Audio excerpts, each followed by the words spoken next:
बच्चों आज का टॉपिक है हमारा वर्क एनर्जी थ्योरम, ठीक है। और वर्क एनर्जी थ्योरम ये कहता है कि जो वर्क डन है जो किसी भी बॉडी पे हो रहा होगा वो बराबर होगा चेंज इन काइनेटिक एनर्जी के, ठीक है।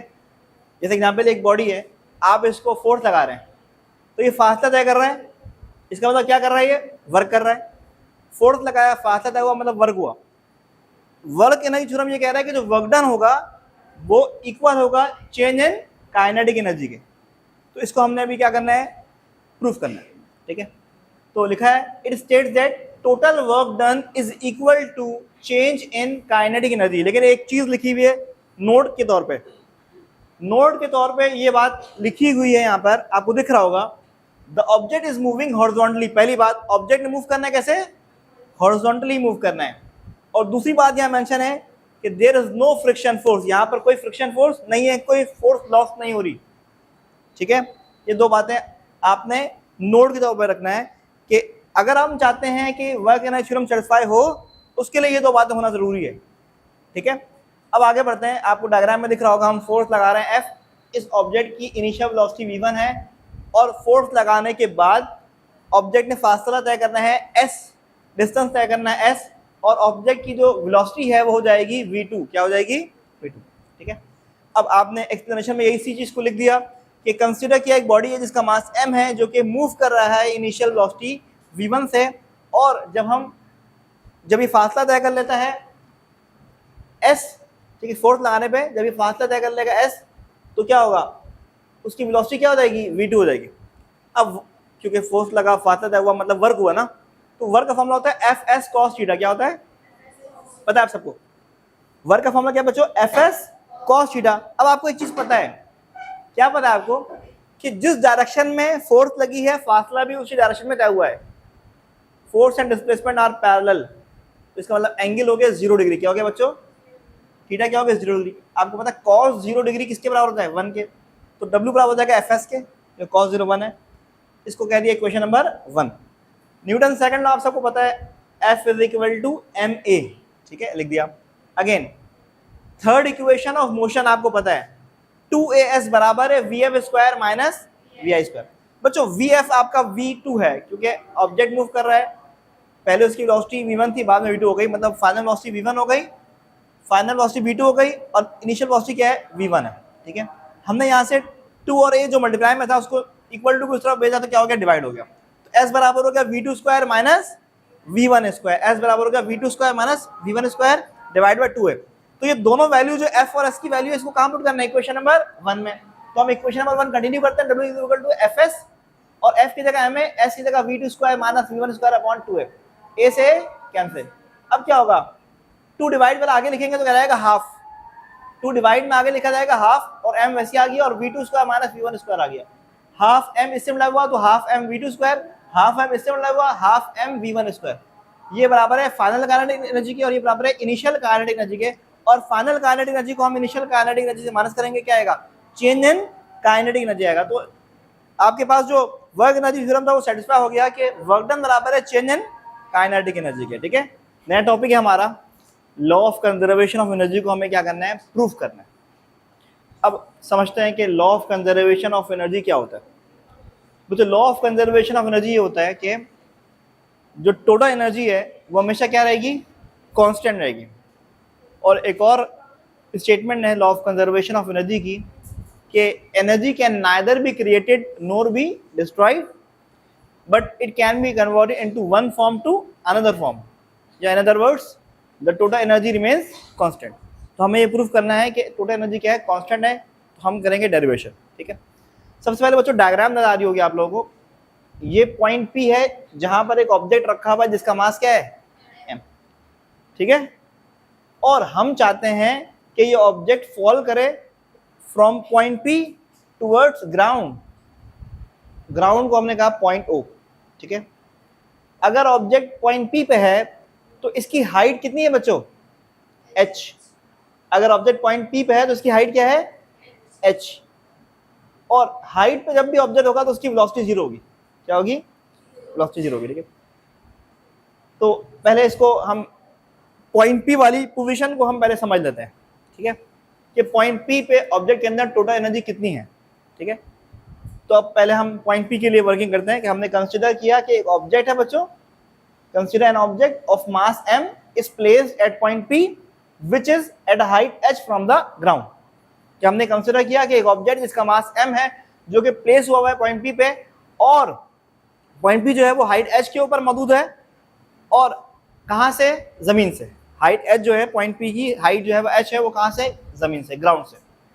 अब पॉइंट p की बात करेंगे तो क्योंकि पॉइंट p हाइट h पे है तो पोटेंशियल एनर्जी होगी mgh। Point p height h पे है तो पोटेंशियल एनर्जी कितनी होगी पॉइंट p की, mgh। अगर कोई और सी हाइट होती तो वो हाइट मेंशन करते, ठीक है। तो पोटेंशियल एनर्जी हो गई mgh। अब क्योंकि हाइट के ऊपर है तो वेलोसिटी क्या है, जीरो। जब वेलोसिटी जीरो होती है तो मतलब काइनेटिक एनर्जी भी क्या होती है बच्चों, पॉइंट पी की काइनेटिक एनर्जी क्या हो गई, जीरो हो गई।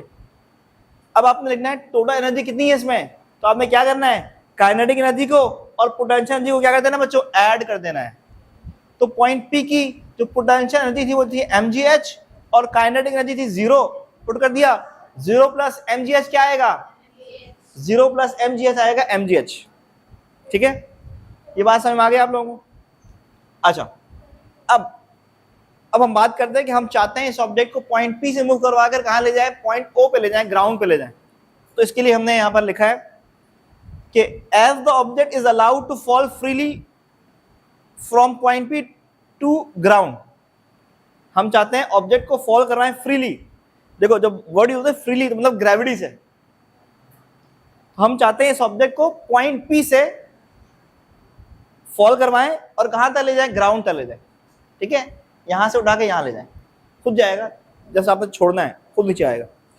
तो क्या होगा, जब ऑब्जेक्ट ऊपर से नीचे आ रहा होगा तो उसकी वेलोसिटी लगातार क्या हो रही होगी, बढ़ रही होगी, और हाइट लगातार क्या हो रही होगी, कम हो रही होगी। तो लिखा है as the object is allowed to fall freely from point P to ground its velocity keeps on increasing. उसकी वेलोसिटी लगातार क्या हो रही होगी, बढ़ रही होगी, ठीक है। और हाइट जब लगातार क्या हो रही होगी, कम हो रही होगी। ऊपर से नीचे आ रहा है तो हाइट कम हो रही है ना। और ऑब्जेक्ट जैसे ही जमीन तक पहुंचेगा उसकी वेलोसिटी क्या हो जाएगी, v। देखो मैंने मेंशन किया है ऑब्जेक्ट पॉइंट पी से ग्राउंड तक पहुंचेगा, इसकी वेलोसिटी v हो जाएगी। तो वेलोसिटी क्या हो गई बच्चों, v हो गई, और चूंकि जमीन तक पहुंच गया तो हाइट जीरो हो गई, ठीक है। अब क्योंकि हाइट जीरो है तो मतलब पोटेंशियल एनर्जी भी क्या है, जीरो है। हाइट जीरो का मतलब पोटेंशियल जीरो, क्या, mgh, फॉर्मूला mgh। यहां पर h की जगह जब जीरो रखेंगे तो पोटेंशियल एनर्जी की वैल्यू क्या आ जाएगी, जीरो आ जाएगी, ठीक है बच्चों। देखिएगा अब काइनेटिक एनर्जी एट ओ, क्योंकि वेलोसिटी v है इसलिए काइनेटिक एनर्जी क्या हो जाएगी, हाफ mv स्क्वायर। क्योंकि ग्राउंड के ऊपर वेलोसिटी v है इसलिए काइनेटिक एनर्जी क्या हो गई, हाफ mv स्क्वायर, ठीक है। अब मैंने क्या किया, थर्ड इक्वेशन ऑफ मोशन इस्तेमाल किया, क्या है, 2as बराबर है vf स्क्वायर माइनस, अब यहां पर वैल्यूज पुट कर रहे हैं। हमने कहा ग्रेविटी से बॉडी मूव कर रही है तो एक्सेलरेशन क्या हो जाएगा, ग्रेविटी। जब ऑब्जेक्ट p से o आएगा तो डिस्टेंस जो होगा क्या होगा, h, ठीक है।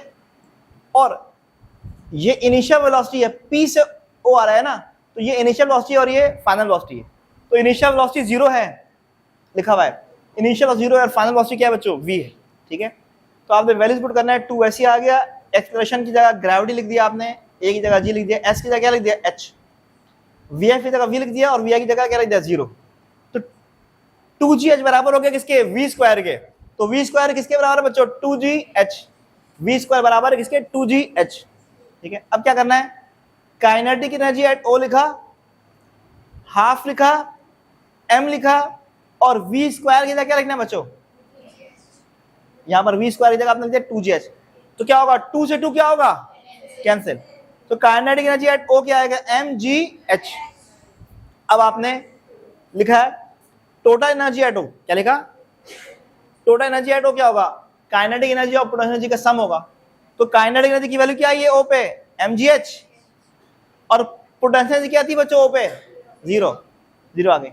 तो टोटल एनर्जी एट o क्या आ गया, mgh आ गया। टोटल एनर्जी एट o क्या आ गया बच्चों, mgh। दो पॉइंट के ऊपर हमने टोटल एनर्जी को प्रूफ कर दिया है mgh। यहां पर भी टोटल एनर्जी mgh है और यहां भी टोटल एनर्जी mgh है। हम चेक करना चाहते हैं कि एक पॉइंट जो इन दोनों P और Q के दरमियान में है, यहां पर भी mgh है या नहीं है। तो अब हम चाहते हैं टोटल एनर्जी कैलकुलेट करें mgh, ठीक है। तो अब हम करते हैं। अब हम बच्चों कंसीडर कर चुके हैं पॉइंट Q जो कि पॉइंट P और ग्राउंड के दरमियान में, ठीक है। क्या कंसीडर किया हम लोगों ने? Point Q। इससे पहले हम लोग पॉइंट P पे भी टोटल एनर्जी निकाल चुके हैं mgh, और पॉइंट O ग्राउंड पे भी टोटल एनर्जी निकाल चुके हैं mgh, ठीक है। अब हम पॉइंट Q कंसीडर कर रहे हैं जो कि दरमियान में है पॉइंट P और ग्राउंड के दरमियान में। अब हम चाहते हैं यहाँ पर टोटल एनर्जी कितनी है निकालें। तो पहले कंसीडर किया एक point Q in between point P and point O, ठीक है। As the object reaches Q, जैसे ही Q पे पहुंचेगा ऑब्जेक्ट क्या होगा? The velocity of object become v dash. देखो जैसे ही ऑब्जेक्ट यहां से यहां पहुंचा, Q पे पहुंचा, इसकी वेलोसिटी क्या हो गई? v dash. यहां पे वेलोसिटी 0 है लेकिन यहां पे वेलोसिटी v डैश चेंज होगा ना वेलोसिटी, ठीक है, v डैश। और ऑब्जेक्ट P से Q फासला तय करेगा x। कितना फासला तय करेगा बच्चों? x। तो इस पॉइंट Q का जमीन से कितना फासला है? इस टोटल h में से x को क्या कर देंगे? माइनस कर देंगे। लेट सपोज आप समझो h है 10 मीटर, कितना है? और हम कितना नीचे आए? 4 मीटर, तो कितना बचेगा? 10 माइनस 4 6। ये बात समझ में आ गई? तो मैंने यहां लिखा, देखिएगा, as the object reaches Q the velocity of object become v dash and height of point Q become h minus x from the ground. ये बात समझ में आ गई आप सबको? अच्छा, अब बच्चों काइनेटिक एनर्जी एट Q की बात करते हैं हम। किसकी बात करते हैं? Kinetic energy at Q। क्योंकि Q पॉइंट के ऊपर वेलोसिटी v डैश है, क्योंकि पॉइंट Q पे वेलोसिटी क्या है? v dash. तो काइनेटिक एनर्जी क्या हो जाएगी? Half m v dash square, ठीक है। अब थर्ड इक्वेशन ऑफ मोशन आप सबको पता है क्या होता है? 2as बराबर है vf square minus vi square. बच्चों a किसके बराबर है? g के। s के बराबर है, एक मिनट, s बराबर है x के। किसके बराबर बच्चों? s बराबर है x के। ये देखो हम P से Q आए ना, तो कितना फासला तय किया? x। कितना फासला किया बच्चों? x फासला तय किया। तो यहां पर s की जगह क्या आएगा? x आएगा, ठीक है। और vf फाइनल वेलोसिटी कितनी हो गई? v डैश, और इनिशियल वेलोसिटी क्या है? 0। फाइनल वेलोसिटी जो है वो v डैश है और इनिशियल वेलोसिटी क्या है? 0। तो ये तो सेम रहा। तो v डैश स्क्वायर किसके बराबर हो जाएगा बच्चों? 2gx के, ठीक है, 2gx के बराबर होगा। अब क्या करना है?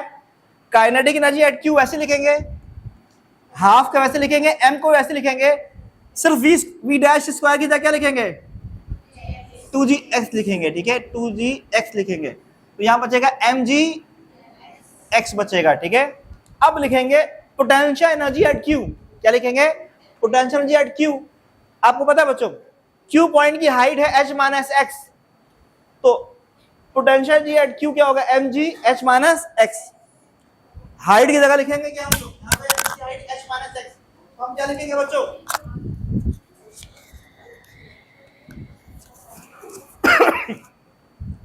पॉइंट Q की जो हाइट है वो क्या है बच्चों? h माइनस x है। पॉइंट Q की हाइट क्या है? h माइनस x है। तो इसलिए यहाँ की जो पोटेंशियल एनर्जी होगी वो होगी mg और साथ में h माइनस x। तो mg मुलाया h mgh और यहाँ पे आएगा mgx, ठीक है। अब क्या होगा बच्चों? पोटेंशियल एनर्जी एट Q लिख दिया, mgh माइनस mgx। आपको पता है बच्चों टोटल एनर्जी एट Q निकालना है हमने। क्या निकालना है? Total energy at Q। क्या होता है formula? Kinetic energy plus potential energy, ठीक है। तो काइनेटिक एनर्जी क्या लिखेंगे आप? की जगह लिखेंगे आप क्या? mgx लिखेंगे आप, ठीक है, mgx लिख दिया, ठीक है। पोटेंशियल एनर्जी क्या लिखेंगे? mgh minus mgx, mgh minus mgx लिखेंगे। तो mgx से mgx क्या आ जाएगा? और यहां पर भी टोटल एनर्जी क्या आ जाएगी? mgh। तो बच्चों हमने इक्वेशन नंबर 1 मेंशन किया था पॉइंट P पे टोटल एनर्जी mgh। हमने इक्वेशन नंबर 2 लिखा था total energy at O ground mgh। Equation number 3 पे हमने लिखा total energy at Q mgh। तो आपको ये तीनों इक्वेशन क्या बता रही है कि हर पॉइंट के ऊपर टोटल एनर्जी की जो वैल्यू है वो क्या है? mgh। इसका मतलब टोटल एनर्जी क्या है? कांस्टेंट है। तो प्रूफ क्या हो गया? Law of conservation of energy proof हो गया। ठीक है, तो यही हमारा टॉपिक था आज।